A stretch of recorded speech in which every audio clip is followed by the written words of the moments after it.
All right, I'm assuming I'm live now. Yes, you are. Okay, so yeah, hey everybody, welcome back. I'm Ryan Ford, and gonna be running Legend of Zelda: Link's Awakening DX.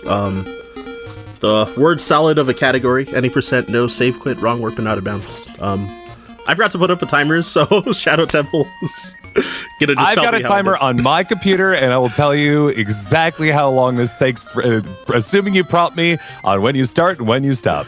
All right, sounds good. Yeah, I didn't want to hold up the schedule for too long trying to get a clean looking timer set up, you know. So that's my bad for forgetting last week. But No worries. yeah, all right, I guess we'll count down for getting the run started. So if you want to have your hand up for the timer. All right, so 5, 4, 3, 2, 1, go. Timer started. So for a previous couple of Zeldathons, I have occasionally done speedruns for all y'all viewers. I've done different categories like 100% no wrong warp, no out of bounds, which we usually had a donation bid war for the tunic color after beating the color dungeon, but unfortunately this category doesn't go there, so it would have been an easy incentive to have, but it is what it is. And yeah, I've done. Hey, do you want to talk about this, what this particular category, like how this got built up? Yeah, sure. So I guess the community wanted to make a longer category that this game is really broken, and if you do like a unrestricted, like any percent run, you can beat the game in like 2 minutes, or you can reach the credit in like 2 minutes. It's debatable whether it counts as beating the game. You know how it is with like arbitrary code execution and stuff like that. So a la like, Ocarina of Time and like, like the 7-minute run or however long it is. So there's restrictions in place for some categories so that we get to see like, most of the game, and a bunch of like cool tricks as well that like you wouldn't see in those short categories because you wouldn't have any reason to do them. So any percent, no squoob, or no save quit, wrong warp, and out of bounds. So we're banned from using save and quit to save warp, because your save point gets updated whenever you like enter a house or a cave or a dungeon or leave those said places. And usually instead of backtracking, it's faster to just save and quit and then load your save file again to save warp. So that's banned. We're still allowed to open the save quit menu for stuff like skipping text boxes, like when I open chests like later on in the run, because it saves a few frames every time that you do that. And wrong warps, so screen transitions have to bring you to the intended location that you're intended to go. And then no out of bounds. So naturally, Link can actually clip into what we call solid tiles. So like this chest, these walls, and like the rock I was pushing just now. So Link can clip up to 3 pixels inside them. So if you're clipped more than 3 pixels inside a solid tile, that's considered out of bounds, like walls and trees and stuff like that. And you're not allowed to transition on said like solid tiles as well. So trying a trick here called I messed up. Yeah, so trying a trick here called what's it called? Moblin boost, which I need this bottom moblin to move upwards. Oh wow. Shoot, I think I'm gonna die actually. I choked. Hold on. Okay, I'm gonna just take a death here.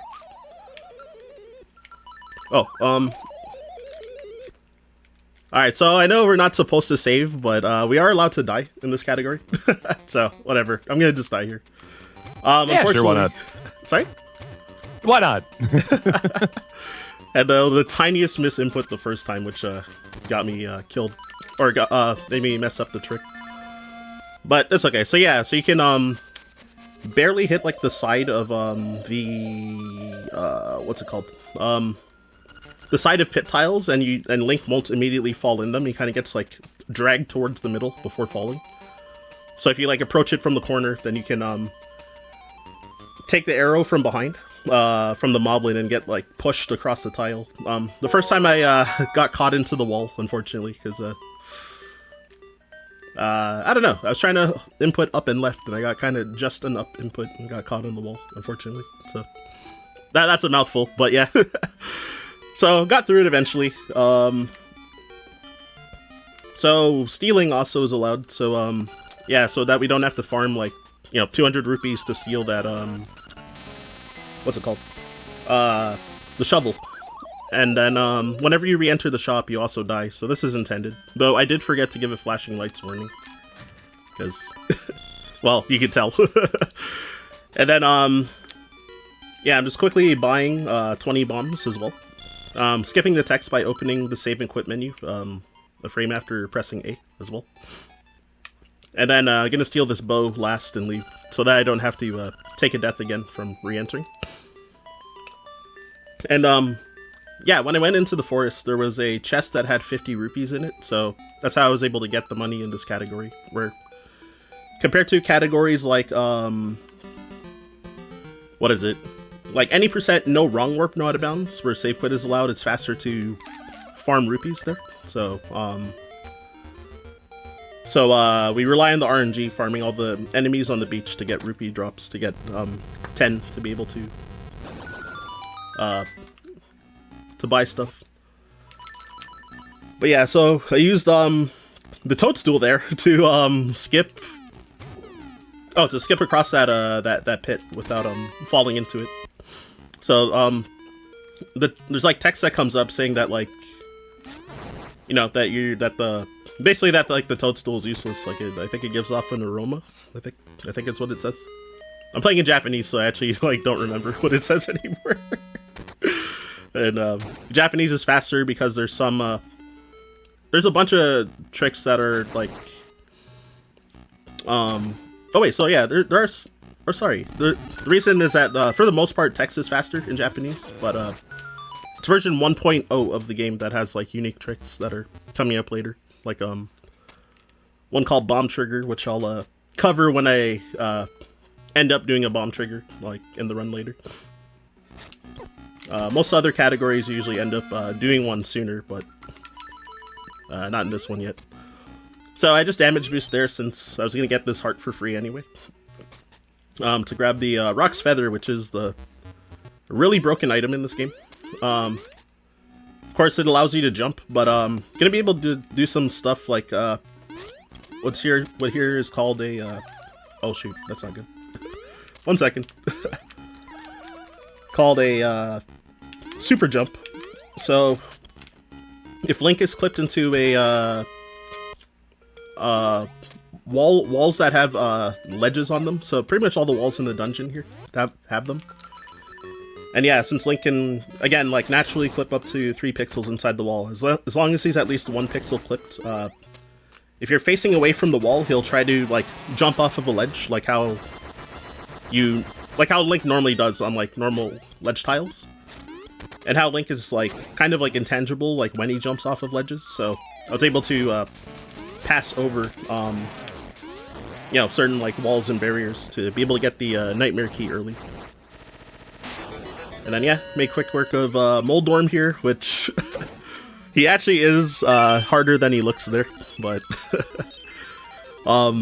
those pit tiles that are around sends you to an underground 2D section, which wastes a lot of time if you get knocked in there, and then you have to come back and redo the fight, and he'll also be back to full health too, on top of that. So, and yeah, there's very little space. He does like 1 heart of damage as well, so like, if you're coming in at low health too, it can be dangerous as well. Yeah, so around here, so I also was killing enemies,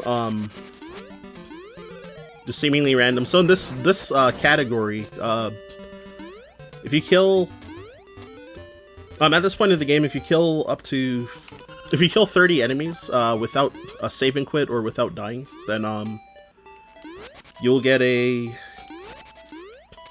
drop called the Piece of Power, which increases Link's movement speed. Oh, I forgot to charge my spin slash here. Whoops. But yeah, it increases Link's movement speed by 25%, and his sword does double damage as well, and gives a knockback effect, which most of the time is not a good thing, but hey, sometimes it comes up. Also, there's a Guardian Acorn drop there, which if you kill... Oh shoot, I forgot. I think it's 12 enemies without taking a hit, then you get a Guardian Acorn drop as well, which just doubles your defense, so you generally don't want to get that. Oh my gosh, I'm like 1 pixel away from using the toadstool on her, so I just wasted time there. But yeah, so in this route, yeah, you're able to trade the toadstool for magic powder. So I need the magic powder for entering Dungeon 2. And also there's what we call the Heart Piece of Shame, which it just wastes time to get it if you're playing like non-hundo categories. Because yeah, you need 4 heart pieces to make 1 heart container, and most of them are generally kind of out of the way, and doesn't really help the run anyway. So yeah, King Moblin over here, he it's random how long he'll take to charge at you. And also I'm gonna grab this fairy just for safety. I know I'm only down 1 heart, which is not much, but... And now we get the good boy, Bow Wow over here, which, hey, we do have, what's it called, prizes, right? Yeah, this would actually be an awesome time to talk about it, if that's all right with you. Go ahead. So, friends, throughout this particular segment, so right now it is 4:04 p.m. Eastern Time. From now until, and everybody who's donated so far in this segment, all the way to 5:05 p.m. Eastern Time, there is a giveaway, a prize giveaway of anyone who donates $5 or more to Charity Water. If you donate $5 throughout this particular segment, you'll be entered to win a wonderful Bow Wow print with a little Link hanging up on the top of it. It's really cute, along with a Bow Wow mouse pad. Both of them, you can go take a look at zeldathon.com/prizes, or click the link in the chat right there. That works just fine, too. And we already have 3 people who have entered in for that, including Steenus, who donated $19.93, saying, "Can't not donate a bell to the windfish sound during Link's Awakening." We also have $20 from Kurt Plop, saying Link's Awakening holds a special place in my memory. I always played it on the long road trips we took to visit my grandparents at the beach. Hope everyone else has good memories to associate it with it, too. And $5 from Leaf Thief. And because of that, all 3 of those people right there are entered to win, and you can be too. Get those donations in at donate.zeldathon.com. Hey, thank you. So yeah, keep the donations coming. But yeah, there's what was I gonna say? Kind of a weird trick here. So that ghost skip where you can push the ghosts out of the room without lighting the torches to scare them away, and yeah, so you can unlock that chest with the bracelet, level 1 bracelet there. So yeah, I was trying to get a piece of power for this dungeon, but I'm not sure when I missed the threshold to get the drop, but I have a feeling that I probably mistakenly killed... Oh, there's an acorn. Mistakenly killed, when I killed the mini-boss, I bet that was, like, the kill that was supposed to drop the piece of power. But, if you kill, bosses, they don't, give you the drop. If it's, like, if that was the exact moment that the counter was supposed to drop it. But that's fine. And, so yeah, normally you're supposed to be lifting a pot with the bracelet over your head to weigh down that platform, but yeah, as long as Link is holding something over his head, you can just use your bomb and hold it, which is faster than moving to that little corner in the 2D section to pick up a pot. And this normally is like the longest boss in the game. Usually would take 3 cycles to defeat, but you can cheese it by if you clip into the wall there and throw throw his pot to the left, then it'll instantly break it while it's like stuck inside the wall for a bit, instead of having to do extra cycles there. And then I tried to kill him by putting a bomb above him, knocking him down towards me, and then because you can normally only have one bomb on screen at a time, then I tried to shoot a bomb arrow into the wall to hit him again before he would teleport, because you can kill him with 2 bombs at that phase. But because I knocked him like down and to the right slightly, then he was out of range to get hit by my second bomb, so kind of had to wait for him to teleport the room for a bit. So hard piece of shame, I gotta dodge it. Otherwise, there might be people lurking that might call me out for being a fraud at this game. I'm just teasing. So, some other stuff with feather mechanics.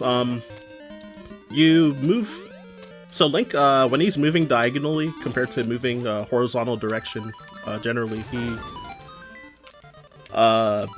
moves slower diagonally than a cardinal.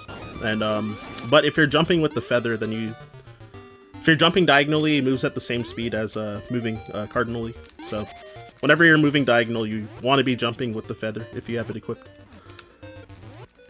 to save some extra frames. So there's a standable tile there on the bottom, but you can also cancel falling into a pit by pausing on the same frame that you would fall into a pit there. So you can just barely stand on the edge there. You could also use the toadstool if you have it there, which makes that easier and not kind of RNG dependent. Because you lose about 2 seconds for every extra pause that you have to do there, but when Link falls into a pit is also kind of random. It's like frame rule dependent, so if you can take a varying amount of pauses, like maybe even like a dozen or more if you get unlucky. I think it took me like 4 extra pauses, so that was like pretty average at least.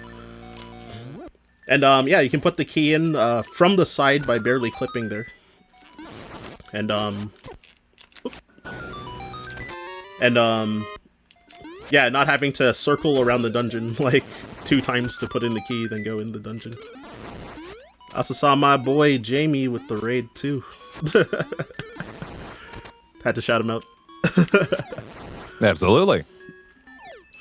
Yeah, for sure. I saw he went live when I was kind of out on my way home earlier, so I did not lurk, unfortunately, this time. Hey, there's a few. Well, for those Oh, sorry. Those folks coming in, I'm sure since you're coming over from Jamie's channel, you know what's going on here. But just in case you don't, we're raising money for Charity Water. 100% of the money you donate by going to donate.zeldathon.com goes straight to the charity. We don't touch a cent of it. And it helps increase water access for people around the world. Oops. I like water. You like water. Let's get some water for everybody. Yes, yes, yes. Yeah, I hope y'all enjoy. I'm doing a Zelda Link's Awakening DX speedrun. I'll explain it in a bit, because I'm doing kind of a tough trick here. Ooh. Ah, that sucks. Okay, it's only a minor time loss, though. I unfortunately fat-fingered that second pause, so it I actually had the timing right for once on that trick, but I pressed one extra button by mistake. That's okay. That trick I was trying to do, we call the French press. Because there's a lot of French speedrunners for this game that have pretty like hyper optimized this game as well. But oops. But yeah, this category I'm doing is called any percent no squoob, or no safe quit, wrong warp, and out of bounds. Which so yeah, not allowed to save warp, like doing an actual save and quit to save warp, and yeah, and then no wrong warping, so we have to transition to screens that are, so we have to end up on our intended location, and then out of bounds, you're not allowed to transition screens through, like, you know, solid tiles like walls and trees and stuff like that. So, oh, this is really unlucky. So there's kind of some jank because I have the piece of power in this fight. Because of that extra knockback effect, hits that don't kill enemies, they get a lot of extra invulnerability frames. And with this boss, there's some janky interaction that happens. Same with if you had the red tunic as well. Where because Slime Eye, there's like a frame rule based check of when he's supposed to start regenerating if you don't hit him for a while. So during those invulnerability frames, when you hit him, if it's like going through that check, he won't split. So you probably saw me hit him like 7 or 8 times, and how it was like doing nothing. So it was kind of unlucky that I was hitting like the frame rule during that time a bunch of times. Hi folks, sorry to pop in.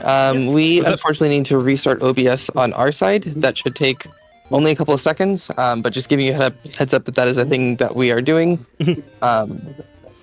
Just give us a couple of seconds and you should be good to continue. Okay. Oh, I'll pause with you here.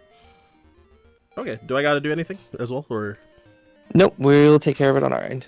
All right, folks, we'll be back here in just a moment. We already cut. All right. Hey, That's one way to do it. We are coming back shortly.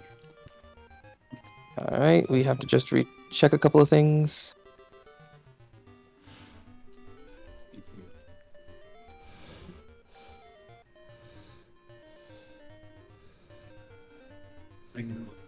Nearly there. Just do a cut arrow. All right, go ahead. Cool, we are back. Thank you. Okay. Should we reintroduce real quick, or just Yeah, if you want to reintroduce yourself, just jump right back into it. Hey, yo. Okay. Well, there's not a whole lot of action happening in this part of the run, but yeah, I guess for anybody here, yeah. So yet again, we're running here at Zeldathon. Well, I say here when I'm remote, but Zeldathon raising money for Charity Water currently, and yeah, I'm Ryan Ford doing a Legend of Zelda Link's Awakening DX. Any percent, no safe quit, wrong warp, not a bound speedrun currently. AKA Squoob. No Squoob. I have gotten like every time I hear you say it, I'm like, yeah. I think it's one funny. of my favorite thing about speedruns and like doing like donation ratings, Zeldathon and like GDQ and stuff is finding out the 30 different strange terms that have been come up. It's like, yeah, for the edit at Eddie, we call this the Smagivith skip, and it's like, what? Huh? What? I know, right? And like all the silly names for like tricks too. Yep. In addition to that, yeah, like for one of the previous Zeldathons was Zeldathon Echoes. Like I ran similar category to this. Any percent, no wrong warp and out of bounds. So no woob as we call it. Woob. Is there a big divide in the community between woob and squoob? So for a long time, no squoob was considered our main category, but then no woob became more popular. I think around like 2017-ish, and it's like now considered our like community's main category because it's like the most active category out of all the runs. So good to know. I know there's people that prefer no squoob over no woob, mostly because of the early game, like that moblin boost that I did. Like usually on average, like even though it is RNG dependent because you gotta wait for the moblin to move in the right spot or not move out of the way, but you're more likely on average to get like a good like a quick moblin boost setup compared to what you do in the other categories is like farm enemies on the beach to I guess I'll just take that. Unfortunately, I got this piece of power early. I wanted it in Dungeon 6, so that means I won't have it, but we're short by what, like 3 kills, I think? Or I was 2 ahead by 3 kills, actually. But yeah, actually, any percent no woob if y'all want to see that category. I will actually be running it for SGDQ on July 7th, so we'll be out there in Minneapolis. Yeah. Which, admittedly, I'm like a bit rusty on this category because I've been mostly playing that other category like lately, the last like few weeks. Oh, also, interesting tech there. So, for whatever reason, when I shot a bomb arrow into the wall, so when you put the key into the key slot, like the dungeon is supposed to open and you're supposed to sit there watching the cutscene, but if you shoot that bomb arrow, for whatever reason, Bow Wow will eat the cutscene, so it counts as a sprite. So then I can move immediately and like, you know, just skip like having to watch like the dungeon like open itself up. So, it sounds so silly, so I always have to point it out. Yeah. What also is like so janky, which actually happened in my last run, that, when I was practicing last night for this run particularly. So how your kill count, how you want to get a piece of power drop, ideally inside of this dungeon, then the kill to drop the piece of power was exactly when Bow Wow ate the cutscene, so I was like one off because of that. So I could have saved more time by like not letting him eat the cutscene, like that run last night. But yeah, it's kind of silly though. Yeah, 100%. Yeah, there's one more instance. I often screw up this other one, but there is for Dungeon 7 entrance, we do try to make Bow Wow eat the cutscene again, since we never bring Bow Wow home in this run. Because normally you're intended to bring him back after Dungeon 2, which I already beat, like, what, 2 dungeons ago at this point? So, he's sticking with me for the whole run. Hi guys, we got Discord OBS down again. We got restarting again. Please give us just a couple more seconds. Sure thing. Uh-huh. But yeah, silly speedrun stuff. I love it. Same, 100%. I was actually originally going to GDQ. I got in for hosting, but the work stuff is preventing me from being able to go this year. But it's always my favorite because I love doing a little bit of research like on each run and see like where the community's been and all this build up around like, you know, an obscure game from the PS2 era, and it's like, wow. It's beautiful. It's just beautiful, the community building around these things. Right?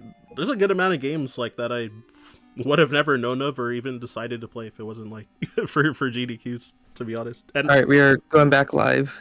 okay. All right. So, all right, yeah. Sorry about that drop again, but all right, I'm not gonna do the reintroduction the third time. I'm sure that y'all y'all know who we are by now, right? I think they got it. But regardless, still, friends, welcome and keep on donating at donate.zeldathon.com. The stream may go down from time to time, but the donation system don't. And charity water and water around the world also needs to keep flowing. But hey, we got 2 donations here. We got one from Yangu with $25, no comment, and $100.07 from Captain Kvackers, saying, thanks for running Link's Awakening. It's an amazing game. And both of those friends, by the way, friends, as a reminder, have entered to win the Link's Awakening Speedrun prize pack. Go and check it out on zeldathon.com/prizes. Both pieces are Bow Wow based. So if you're a Bow Wow fan, go check those out, please. And then make a donation. Yep, and in this category, he's staying with me the whole time, so... My loyal companion. So yeah, I've been doing some weird trick here occasionally called shack jumps, where if you're... So it's another variation of a super jump. So if Link is beside a interactable object, so those key blocks, then you can do an unclipped super jump with it. So yeah, you can just skip by those key blocks without having a key. Because I essentially did this dungeon backwards because of how like overpowered super jumps are in general. And oh, also this boss is broken, Facade. Even though he shows up in multiple different Zelda games, I think the Link's Awakening Switch remake is like where he finally actually got fixed.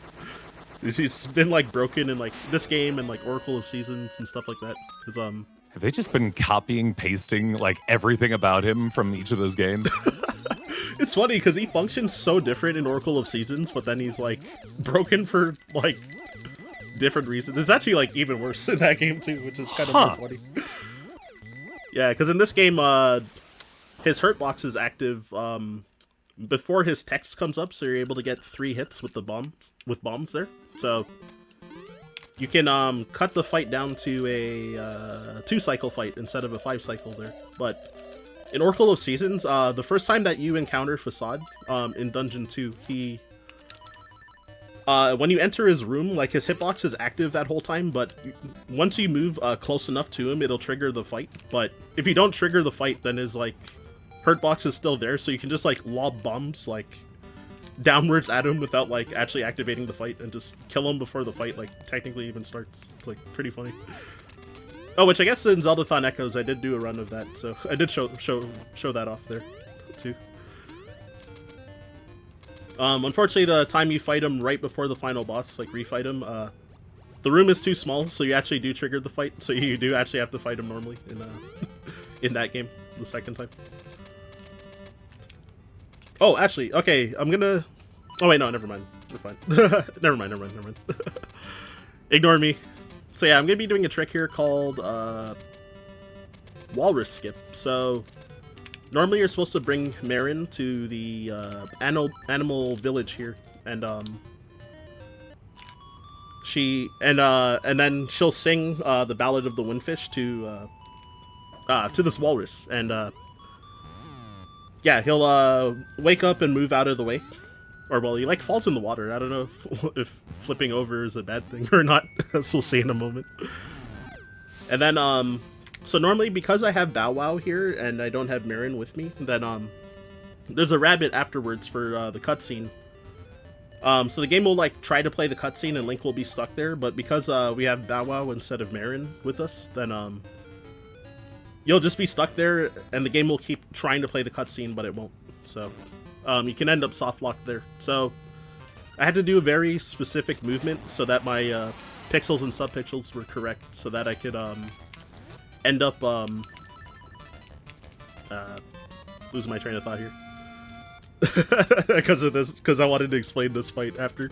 But yeah, where so after the first text box that comes up, then Link can move. Link is able to move slightly, so you can leave the screen at on the same frame that the cutscene is trying to play. So when you leave the screen, then and come back, then the game thinks that the cutscene already played. So that's how I was able to skip it. But yeah, if you're on the wrong pixel, then you won't move far enough to, like, leave the screen, and then you'll just get permanently stuck there. So after that, problem with that also is that your buttons are locked, like A, B, start, and select. So until you change submaps, so if you, like, enter a house, or what I did was enter that cave and then leave the cave, and so then that unlocked my buttons, so I was able to quick kill that mini boss. So there's Lan Mola, whose hurt box is active yet again before even showing himself, and yeah, I was able to just shoot 2 arrows and kill him before he came out of the sand. You're also able to skip the text that that came up when I entered the screen, but you can only do it from the bottom side. But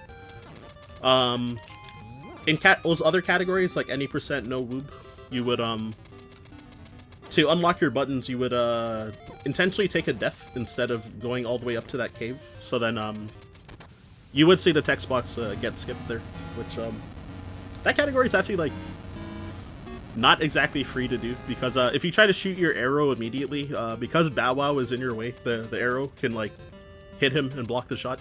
So you do have to actually kind of, like, wait a tiny bit and not rush it. But yeah, so opening Dungeon 4, but it's quite a ways away, and yeah, since it's, like, right at the base of Tal Tal Heights, which has a lot of people's favorite music, like the song right here. But unfortunately, killed the music by entering the cave. But I commonly hear in my stream how, like, Tal Tal Heights is, like, usually people's, like, favorite song in this game. Forever the plight of the speedrunner to hear their favorite song for approximately 4 seconds before they have to move on to something else. Right? Here's a tiny bit right here. Yeah, I guess 100% is, like, where you get to hear it the most, like, uninterrupted. But yeah, unfortunately, yeah, since not doing hundo right now, then we gotta move. So, those freestanding items there, like bombs and arrows that are on wings, they actually give you 10 of the item. So, it's part of the routing to like not have to buy like extra bombs and arrows by detouring a bit to grab some collectibles.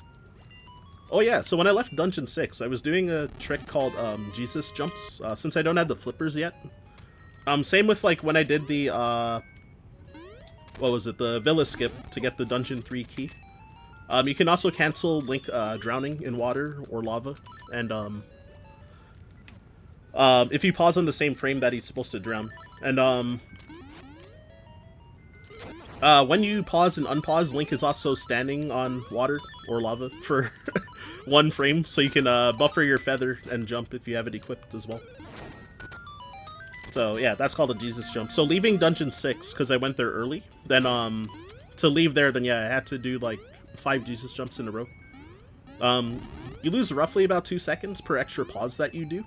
So you want to try to pause on the same frame that you would drown, but a lot of them I was usually either like 1 frame early or like frame perfect, so it was like overall pretty good, I think, like my Jesus jumping.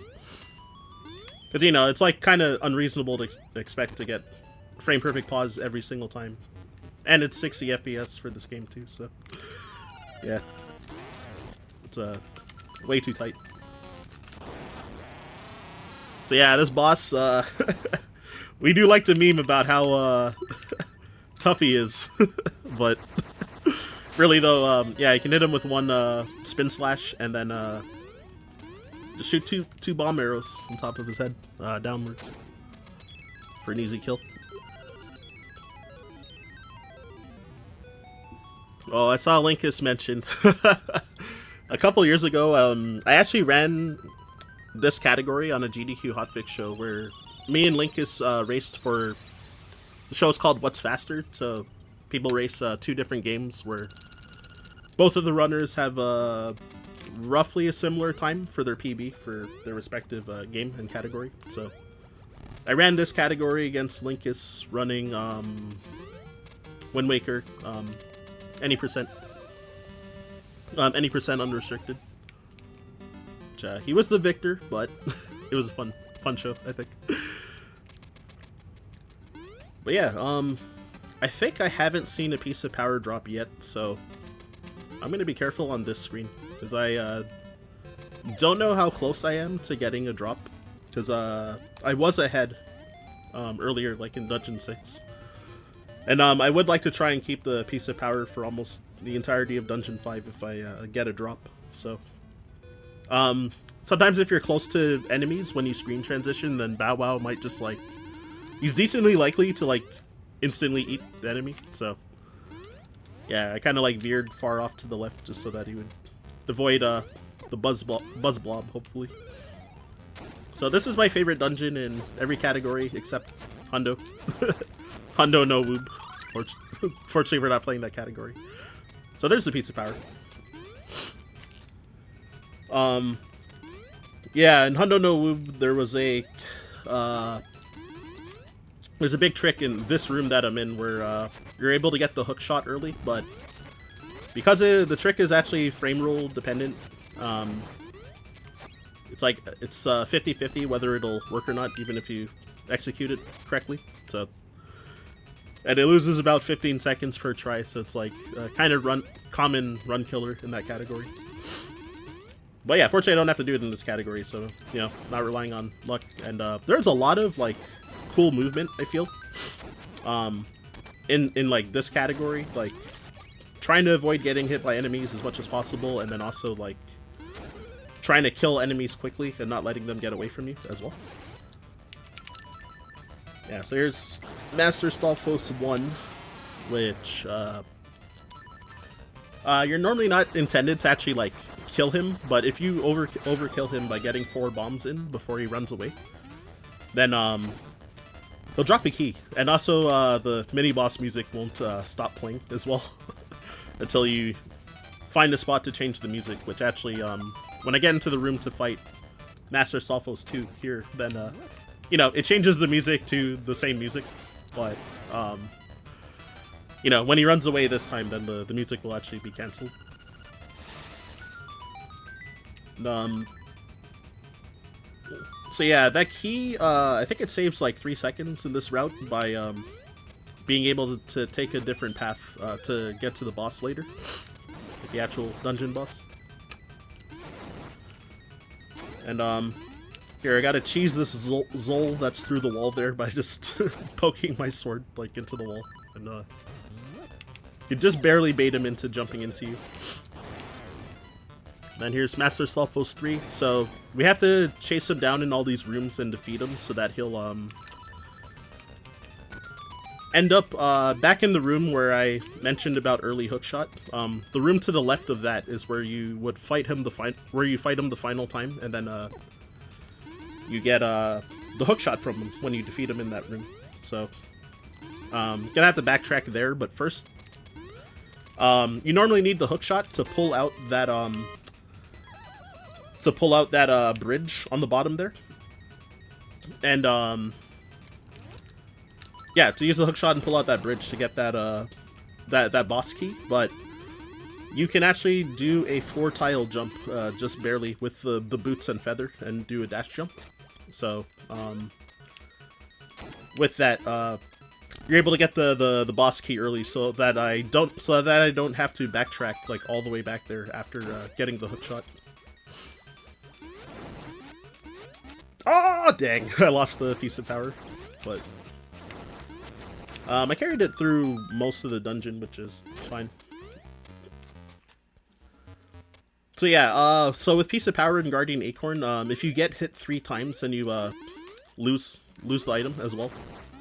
Which I was gonna have to try to intentionally lose it before the boss, because there's some janky mechanics with that boss fight due to the extra the knockback effect, giving extra iframes on the boss.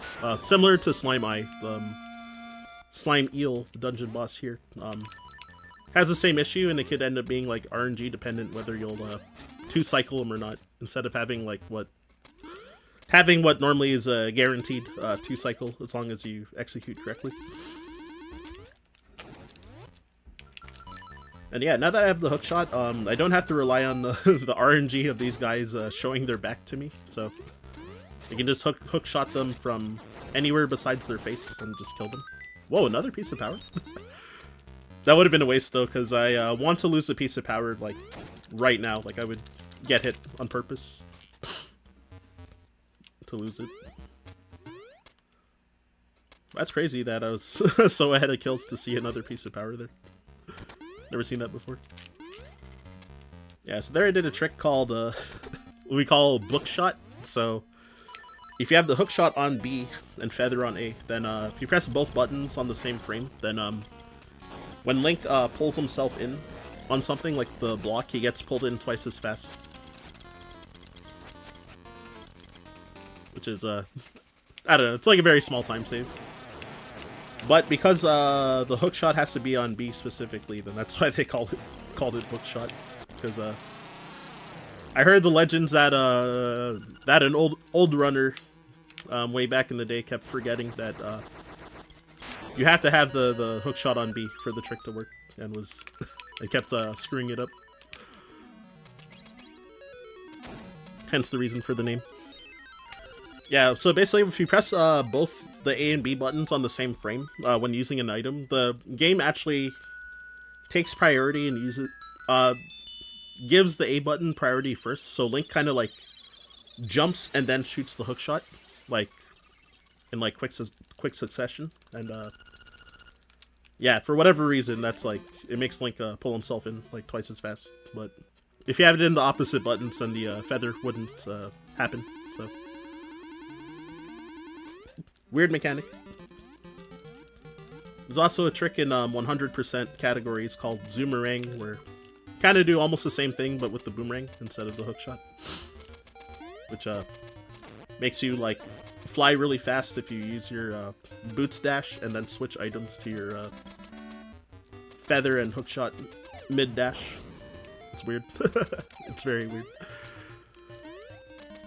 Unfortunately, won't get to see that in this category because yeah, the hookshot is very out of the way and it's like not necessary for beating the game. Even in like a like casual playthrough too. So yeah, just taking all these warp tiles back to, I gotta make a long trek over towards Dungeon 7, but first I'm gonna be trying to do a big trick inside a cave to get the, because I don't have the Dungeon 7 key yet, or the bird key. And normally, so I don't even have the ocarina yet, but normally you're supposed to have had the ocarina a while back, and then want to learn Song 3, called the Frog Song of Soul. And there's a rooster that you're supposed to revive that you can carry and it makes you fly. So you can fly over pit tiles, so you're supposed to get the bird key with that by flying over a bunch of pits. But hence the name Rooster Skip, we're gonna skip getting the rooster, and gonna be doing a bunch of hookshot jumps instead, which I was trying to practice them unbuffered yesterday, but not confident to do it in a run currently, so yeah, I'll just do the buffered strat. So there's one frame when the hookshot comes back to Link where he can jump. So yeah, over pits or over water or lava. Oh. 1 second. So yeah, roughly when the hookshot comes... Oh, that's weird. Yeah, I don't know why that happened twice. I guess I was a frame late, maybe? Alright, so I gotta go back up there and try. So when you fall in these pits, you get kicked out to this area. So it's a pretty massive time loss when it happens. But... Huh, I guess I was pausing a frame late, but... I thought I had the right visual cue, but I guess I missed it by 1 frame. Well, while you're resetting there, would you mind if I read a donation here? Yeah, go ahead. We got $25 from Nate saying, awesome speedrun, friends. And just like that, once again, Nate is entered into the giveaway for some beautiful Bow Wow merch. If you want to go take a look at zeldathon.com/prizes, and then go ahead and donate $5 or more until you have about another 25 minutes, folks. 25 minutes until that giveaway is over. Get those donations in now. Check out that prize and make sure that you get those donations into Charity Water. Oh, turns out I was early by a frame. Okay, that makes sense. Also, yo, thank you again for reading that out, by the way. Mm-hmm. Well, yeah, I think I'm not a moderator in the chat, so I usually during Zeldathon events I keep trying to type !donate just to get it up for everyone. I didn't do it this time, but I forgot it's like mods only for this event because usually I try to do it for different events. I'm also not moderated, I'm finding out, so. Oh shoot. Oh wait, they got us. They got us on point here. Okay, never mind. It works for you. Okay. Hey, there we go. all right. But yeah, yeah, what's I gonna say? Yeah, so that trick, for Rooster Skip, if you do that without all those extra pause buffers, so you save like 2 seconds per less pause you would have to do. So if you're doing the buffered method, it's always at least about 8 seconds slower than doing it unbuffered. Alright, Bow Wow ate the cutscene, sweet. So yeah, that one's weird too. So when I threw that rock, I wanted to, whoops, I overmatched there.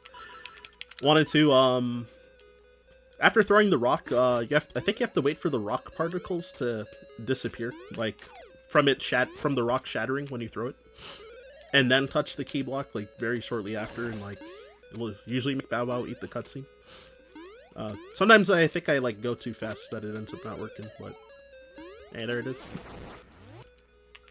I think that one only saves like 1 second, unfortunately, though. Compared to the other one, I think it saves like 6 seconds, I heard. And yeah, so... Oh, I completely forgot to mention how I've been doing bomb triggers this whole run. Or for a bunch of parts of this run. So, normally the game... So, as I said earlier, you can only have one bomb on screen at a time, but if you drop a bomb at the edge of a screen and move up within 4 frames of when you drop the bomb, then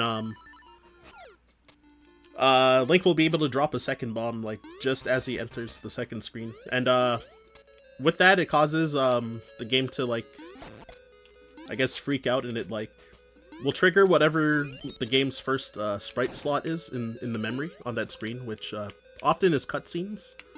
So those pillars, getting destroyed is a cutscene, so you can, break the pillars. Oh, whoops. Dang. So yeah, you can, so you can, like, break the pillars without going to get the, metal ball and, throwing it. One moment. So I want to be clipped, 1 pixel into the wall here, and, want this, top Goomba, not the one on the top floor, but the top that's, like, close to me, to move to the right, and then I want to do a super jump. So here I'm doing, yeah, it's called a naked super jump, where I'm doing it without, using an item to make myself turn around. And then you can, bounce off of the Goomba and skip over, to that upper ledge, which normally you need the boss key to get up there. There actually is a second skip that you can do that loses, I think it's roughly like 12 seconds. But it's, not RNG dependent, because you don't have to wait for the, Goomba to move to the right on that screen. And it loses about 3 seconds per try if you, leave the screen and then re-enter the screen to try and, re-roll the Goomba. So, I got it second try the first time, but I missed doing the super jump, so I actually got, like, very good luck at first, but had a bit of a skill issue, though. So yeah, able to kill the, Evil Eagle, with a few bombs. There are just a lot of broken ways to kill that to kill that boss in other categories, but, it does involve you needing to use a save and quit to make it work, so you can't do it in this category. It's weird. Like, right before, when I was in the cave where I did the rooster skip, you would, normally save and quit there, and, for whatever reason, it makes the, bottom of the screen during that boss fight not solid. And, you can, like, shoot projectiles downwards and, like, screen wrap the shot, and, like, it'll hit the eagle while he's off screen after he, like, flies up to go off screen. And you can, just stun lock him over and over with, like, your hook shot or something and kill him. Which is weird. So, instead, yeah, so what I did was just, stay at the bottom to make him fly at me from the bottom and, just, like, threw bombs at a specific timing in the center of the screen. Alright, so Marin skip, so you can just barely dash jump to get beside her. Normally you would use the hook shot and like grab her and save her there, but you lose about 40 seconds from a lot of text. So like you would end up talking to her and she says how like Moblins put her up there, and then her dad will come and talk to both of you guys, and then they'll leave, and then the owl will come and talk to you after. So it's like a really long cutscene if you don't, series of cutscenes if you don't do that skip. Alright, so gonna be going for a big skip over here. Oh my gosh, what's this called?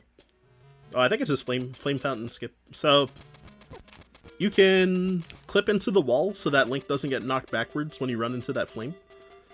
And you can use your you have less invincibility frames than normal there, but you can you have like just enough that you can run through the flame fountain. And then yeah, bomb triggering to wake up this the turtle rock to enter the dungeon. Which yeah, you need song 3 for that, but yet again I don't even have the ocarina in this category, so bomb triggers will do. And then you can pass right through his head as his neck is stretching out when he wakes up, so it's kind of funny how broken that is. What is also weird though is that when you wake him up, if you actually fight him, he has only 1 health if you wake him up through a bomb trigger. But then he has like way more health if you know, play the song and wake him up normally. I don't know why that is. Also, his head will be back if you do kill him, like waking him up through the bomb trigger and then just hitting him once. Then once you leave the area and come back, then he'll be back for some reason too. Yeah, so I did what's called a bookshot clip to skip through the key block to get to that 2D section. It's a 2-pixel wide window to be able to clip through that. And then, and then I fought Blano. Oh, when I was practicing a run yesterday, I unintentionally save and quit here when I was doing that tech skip. So, gotta make sure not to do that by habit this time. And that save and quit barely saves time too, because you're just put at the start of the dungeon, but it is a little faster than walking to that warp to get put back to the start of the dungeon. So it's like kind of funny that I invalidated my run for like nothing. Alright, just in case, I'm gonna grab these safety items. I am kind of low on bombs because I did waste a few extra, so what am I doing here? Oh right, so I canceled myself from drowning a few times there. Oh, this is the wrong menu. What am I doing? That's okay. Okay, yeah, so yeah, again, canceling myself from drowning in the lava there, and using Jesus jumps on it, so it clips you slightly into the wall because it pushes you down a little time every time you cancel drowning as well. And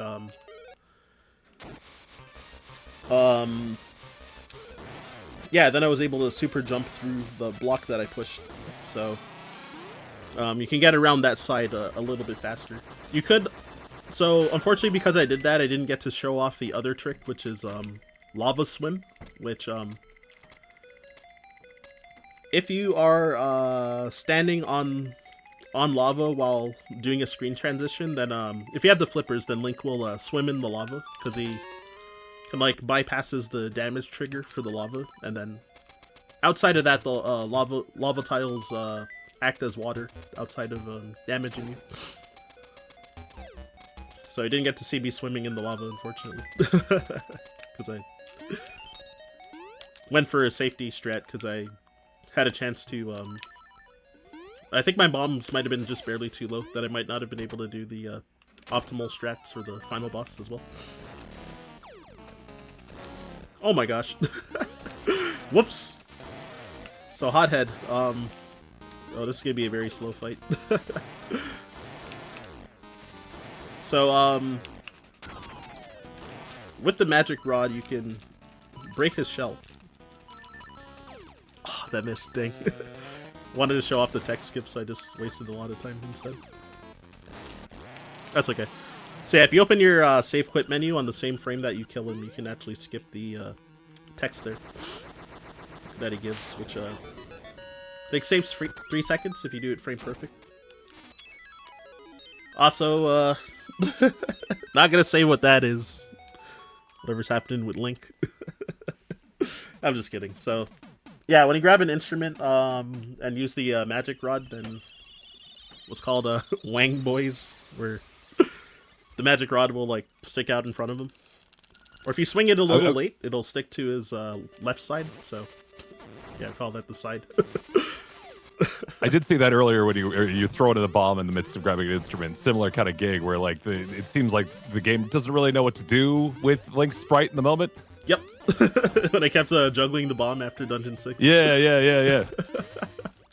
Yeah, that was like an extra swag thing. Unfortunately, I was because I did that too. I'm like exactly one bomb short that I needed to grab the oh no, the safety bombs too, which is kind of funny.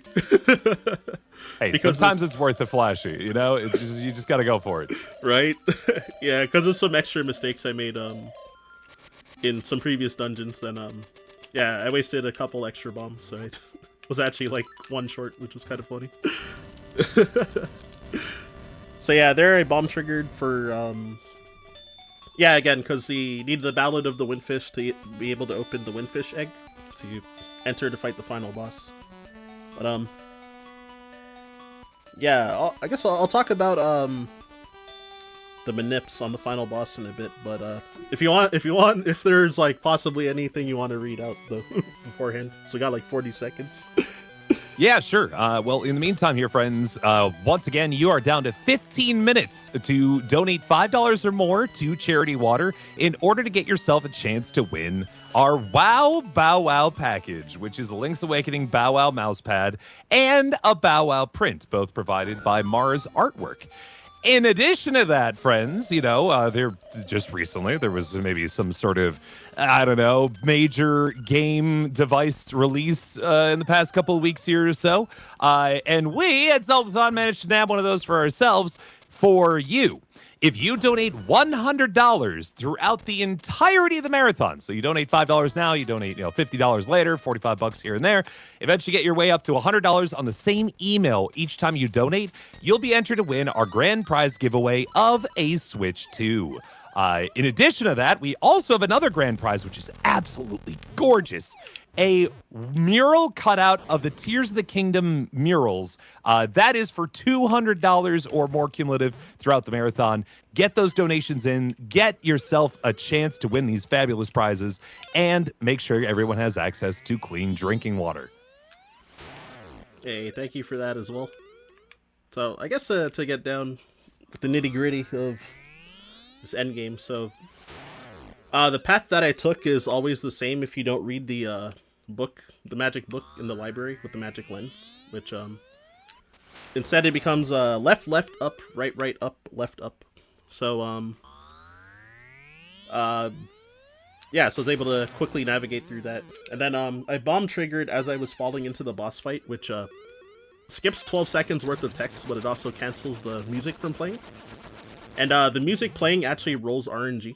So with that, the first phase, the blob phase, will end up being at the top center of the screen, and you can space it so that your sword actually touches him on the last pixel of your sword, and for whatever reason that damages him, so you can skip needing magic powder for phase 1. Then phase 2, the Aghanim phase, if you're standing in certain horizontal coordinates, then when he's shooting his balls, then you can manipulate him to get only energy balls, because the infamous blue balls in both Link's Awakening and Link to the Past, killing runs with RNG and whatnot. So yeah, 16 arrows to the eye to kill Death Eye here, and then time will be when I touch the top of the screen and the screen fades to white, or top of the stairs and the screen fades to white. Sorry. Yeah, I'm a little bit behind on Twitch, so you just tell me. Oh, okay, yeah. I also had my own timer up, but I know my estimate was an hour, but I had like a 101 and 2 seconds. On my end, and I kind of played around, of course, with the breaks that we had there. I had 58:55, so yeah, not bad. Hey, thank you. Yeah, that was included with the breaks, because I never stopped my timer on my end. So. Okay, there you go. Yeah, so yeah, definitely shy of an hour. Yeah. So hey, not bad. Yeah, my personal best for this category is 54 minutes and 46 seconds. Okay. Which world record by the young TGH, who I know is running Minish Cap for this event, right? He has the world record. Yeah, I actually just read donations for him on Monday. Yeah. So there you go. Yeah, he was. I wanted to see if he would wanted to join up for comms here, but then I procrastinated on asking him, so that's my fault. But yeah, he has the world record in this category with the 51:31. Which he actually has the record in like most of the categories, not all of them, but a lot of them. So correct, right? But yeah, thanks so much for the donations, everybody, too. Like, I'm glad that there was actually some to read out, like, during the run. Oh, yeah. Yeah, it's always much appreciated to, like, be a part of Zeldathon and, like, helping out, which, yeah, hopefully the next one, like, I'll try to make it in person, but here's hoping. Yeah, same, because I'm also sitting at home right now. Yo. But yeah, where can people find you, Ryan? Yeah, right. Yeah, I'm at Ryan _Ford 522 on pretty much all the socials, except Instagram, because it got hacked recently. So. Oh no. Yeah, but like Twitch, Twitter. I guess Blue Sky it's just Ryan Ford 522 without the. Because you can't put it underscore. But yeah. Don't I know it? Right? Yeah, Mr. Shadow Temple. Shadow _Temple, yeah. Yep. Great SEO business. We're so bad. And yeah, so I do run a variety of games. Yeah, not all Zelda, but there's I do run all of the Game Boy ones though, so might see those come up from time to time. And yeah, I guess the current games that I've been grinding is like mostly Super Metroid, and I'm kind of new to Mario 64 as well, so might see quite a bit of that. And a really long, obscure JRPG game that I recently lost world record in, so there's actual competition of loving it. Time to throw in, huh? Yep, it's cool. We're all like, yeah, just like a really niche game that we're all like pushing to its limits, because like, you know, I'm giving people more ideas, and people are giving me more ideas, so it's been exciting. All right, but I mean, that's where speedrunning is at its best, right? Is that collaborative, like bouncing back off each other, finding those shortcuts. It's all good. absolutely. Yeah, and the game's like 8 hours long, so yeah, it's a big commitment. Plenty to find. Yeah. But yeah, all right, I'll hand it off to y'all since I'm definitely eating all of your time right now. No, you're doing fine. One last thing before we go. Thank you to Hypest Ivysaur for the 1029, saying still enjoying all the games, makes work not as terrible. I feel that.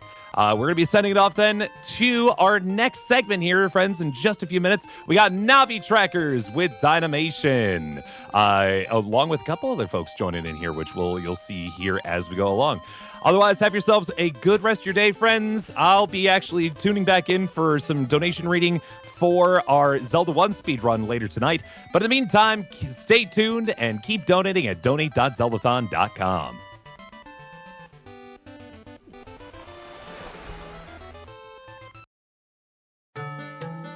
We're so bad. It's so.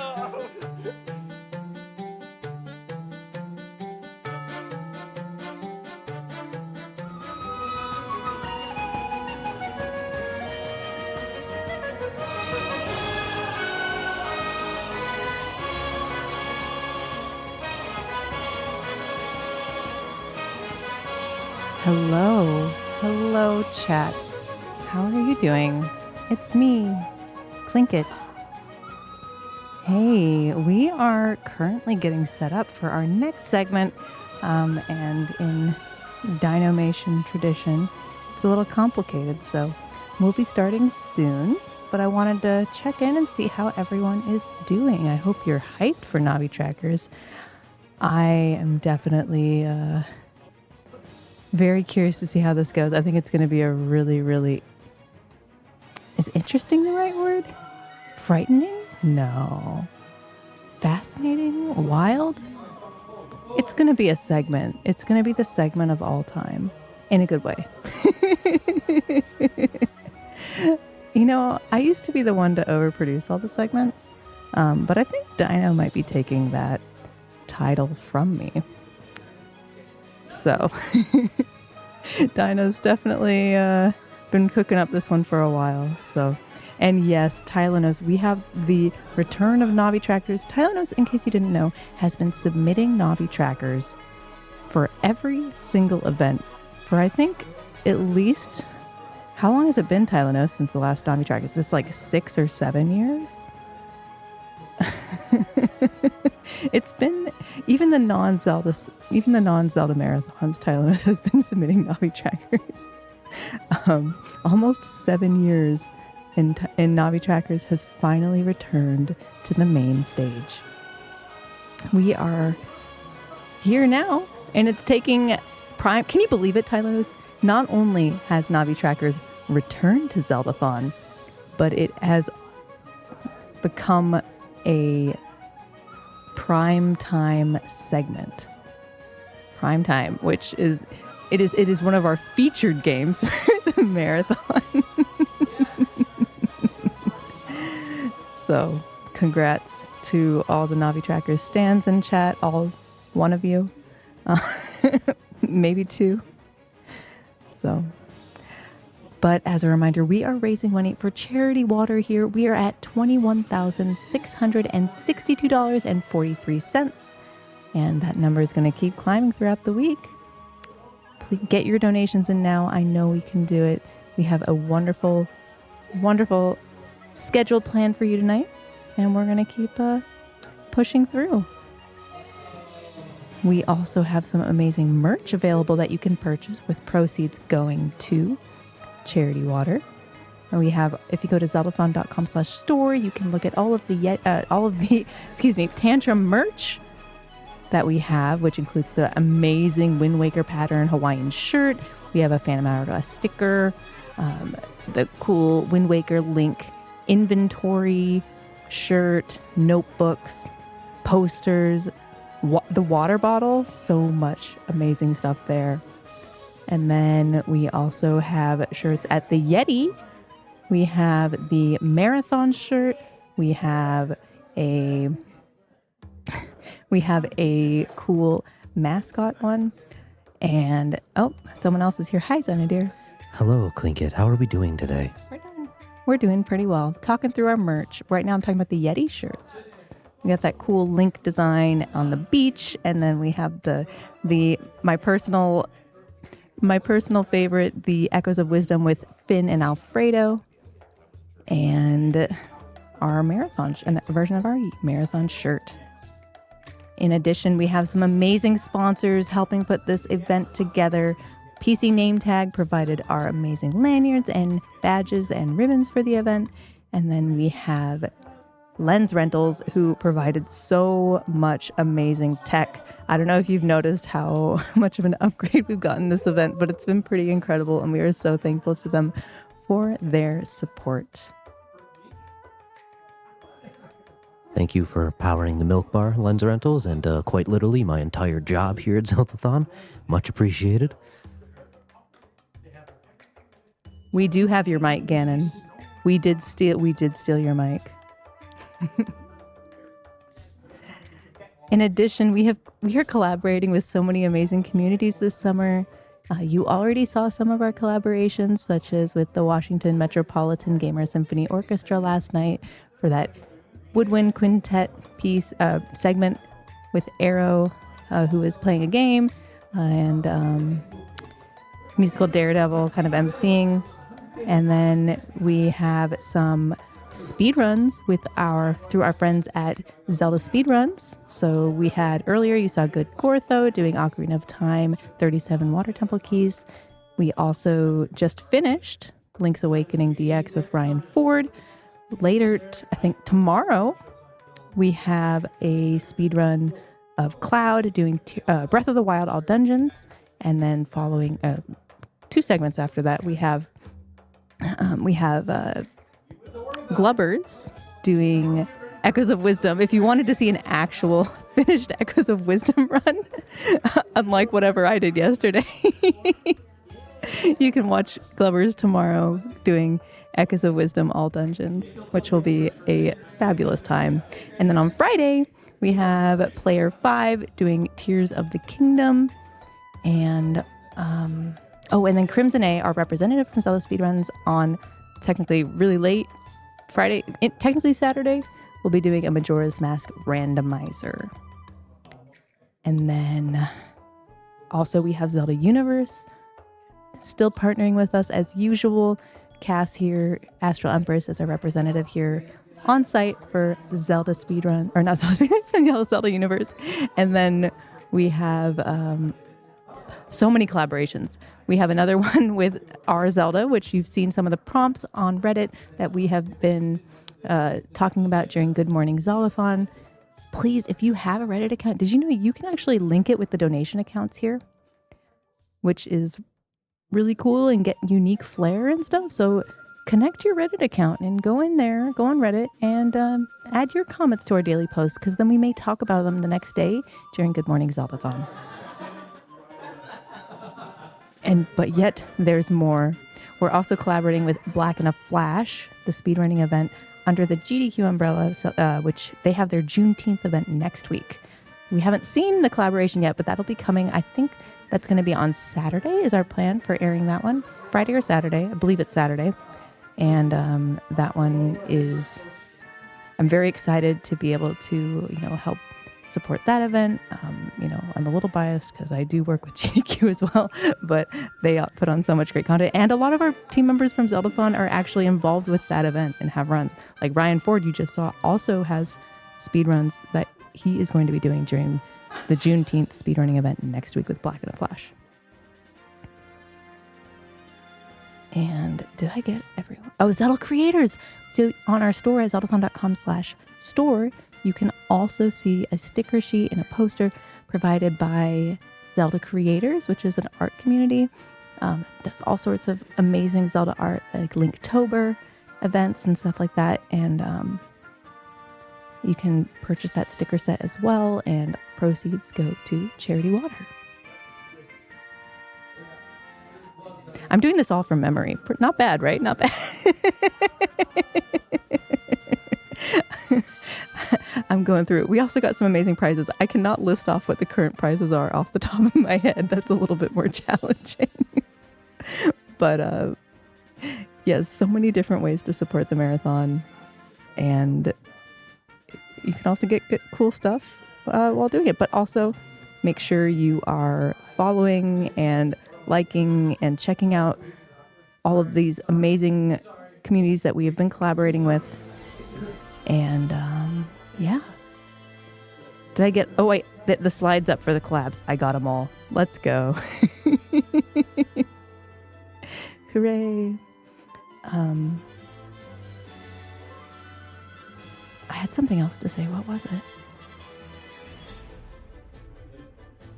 Oh, Twister, aren't the prizes cool?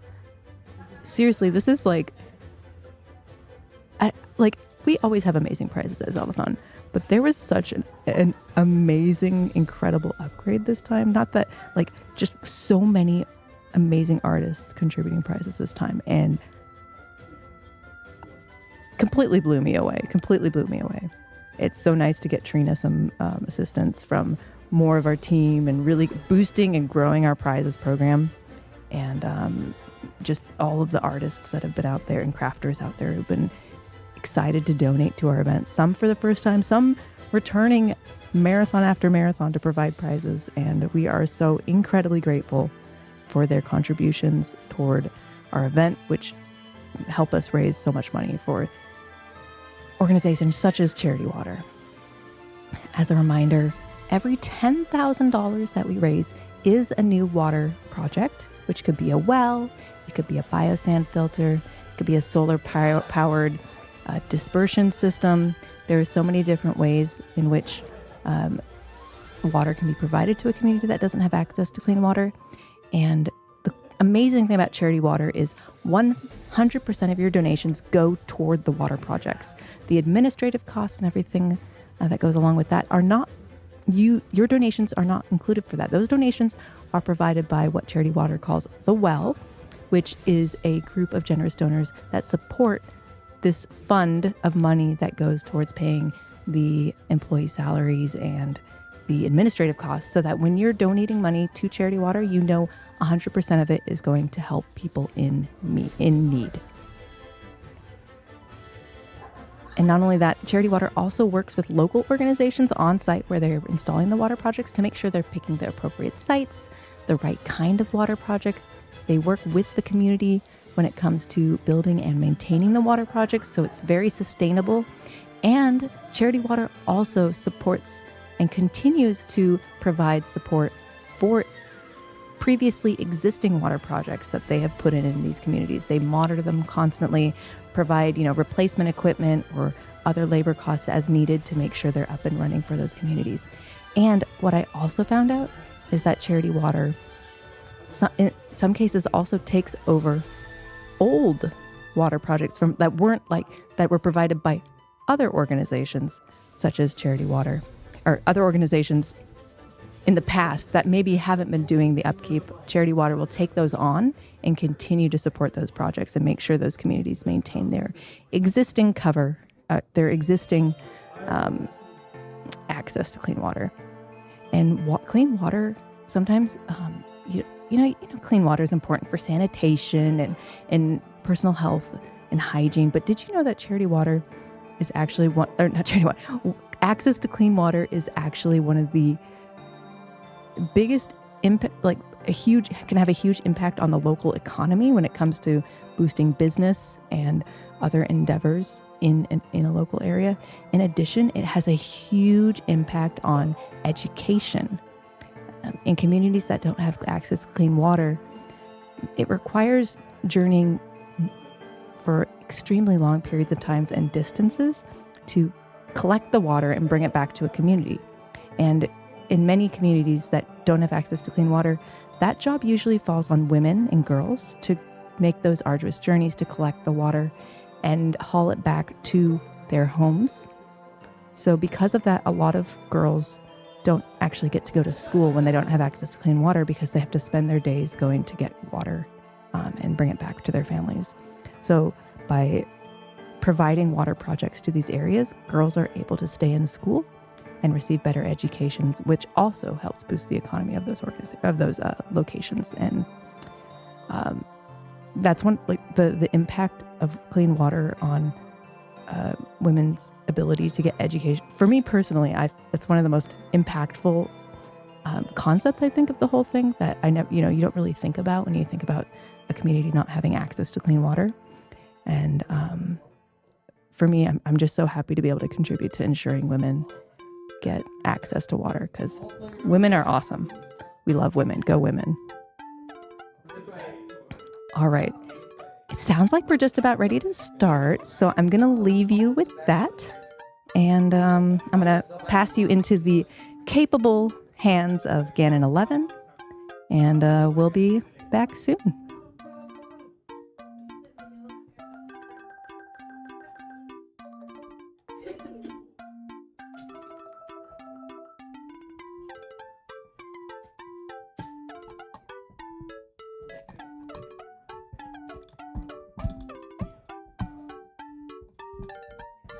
Can you check?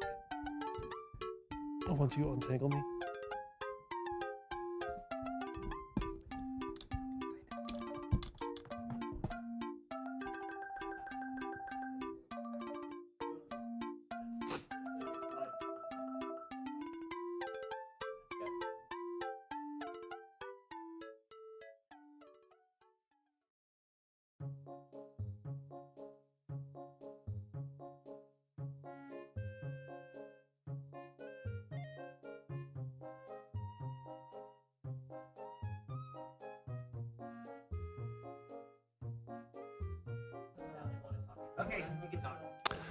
All right, my name is Ganon11, and I hope you are getting ready for the Navi Trackers World Cup, the Navi Trackers Universal Championship, whatever we're going to be calling this. It is going to be very exciting.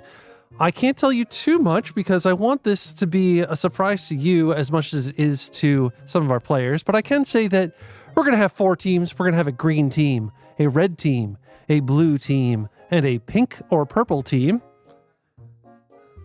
And if you would like to sponsor them, go ahead and start donating $10 donations and the team you would like to sponsor. And we will eventually get an on-screen representation of your sponsorship. You know how like NASCAR has advertisers on all the cars? A little like that. You'll see. It'll be fun.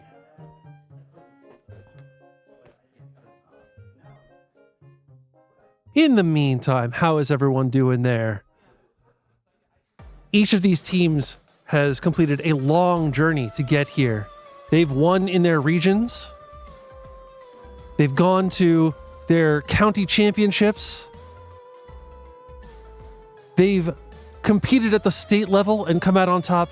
And now the 4 finalist teams are meeting here on Saturn for the Universal Navi Trackers Track Off. We'll be seeing which team can track the most Navis. I believe that's how this game works, right? And I think there's some ducks involved.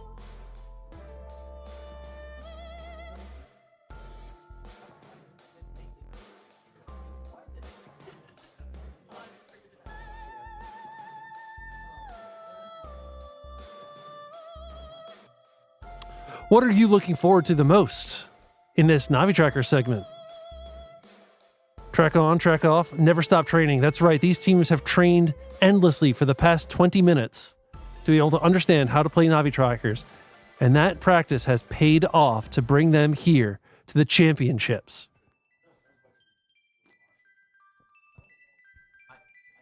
As soon as we are ready at a technical level, we will be throwing over to your host, Dino, who will be introducing the segment properly. And then we will begin the tracking. If you'd like, you can feel free to track along at home. Just think of your favorite numbers, and then think of a larger number, and then think of a larger number. If you're on dock team, you can Navi track on the dock. Thank you, Tylanos. Sheikah Zelda, you got the right idea. Think of a number and then think of a larger number.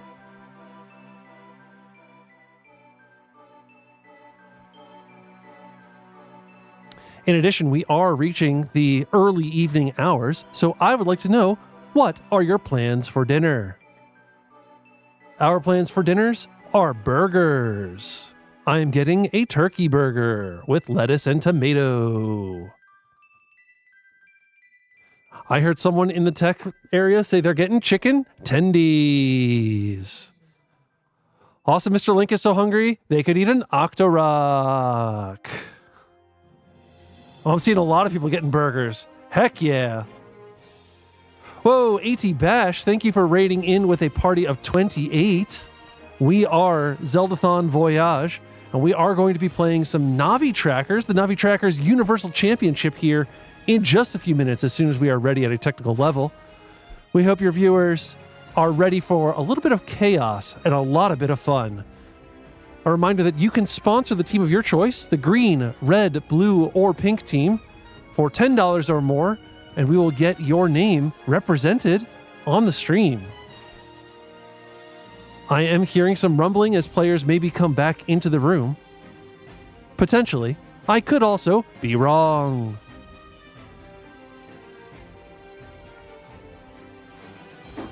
Legos Jedi is walking by, and he has never been calmer because the setup has gone so smoothly.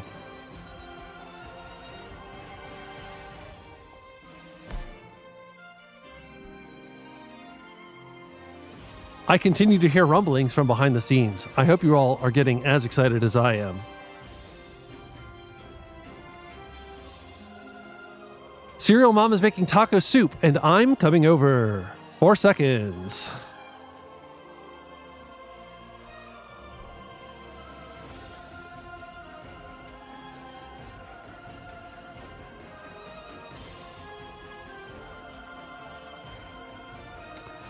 Oh, I'm hearing some exciting noises from tech area. We may be ready imminently. And I hope you all are ready as well. Again, this is going to be a very exciting, chaotic segment. I hope you're ready for a bunch of surprises. It is definitely not just going to be Navi trackers straight through. So keep an eye out for anything that might complicate the game.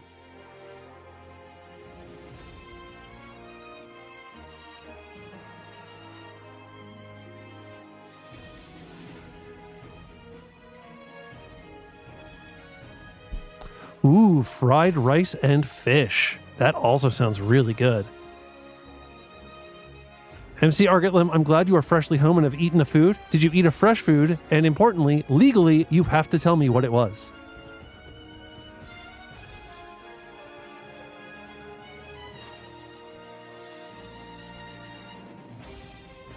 Are we listening to the Breath of the Wild soundtrack?